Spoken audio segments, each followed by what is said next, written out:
नमस्कार दोस्तों, स्टोरी कहानी चैनल पर आपका स्वागत है। तो शुरू करते हैं आज की स्टोरी। एक राजा ने सपना देखा। रात को सपने में उसने मौत को देखा। वह डर गया। उसने पूछा, क्या बात है, तुम मुझे इतना क्यों डरा रही हो?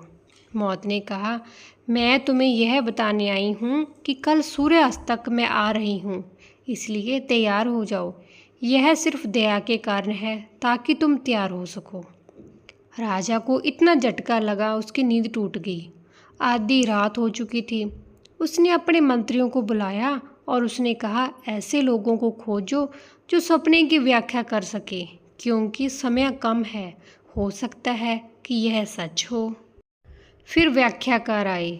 जैसा कि हमेशा होता है कि वे महान विद्वान होते हैं। वे कई बड़ी बड़ी किताबें लेकर आए। उन्होंने चर्चा और विवाद और तर्क करना शुरू कर दिया और सूरज उगने लगा और सुबह हो गई। और एक बूढ़ा आदमी जो राजा का बहुत भरोसेमंद नौकर था, वह राजा के पास आया और उसने उसके कान में फुसफुसाया, मूर्ख मत बनो।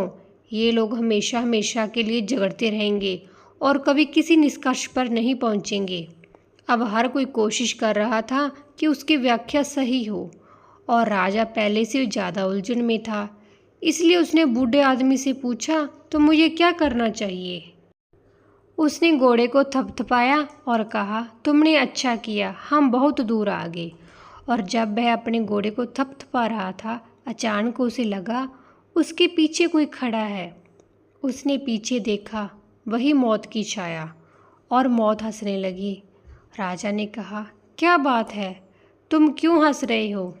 मृत्यु ने कहा, मैं चिंतित थी क्योंकि तुम्हें इसी पेड़ के नीचे मरना था और मुझे चिंता थी कि तुम कैसे पहुंचोगे। तुम्हारा घोड़ा वास्तव में महान है।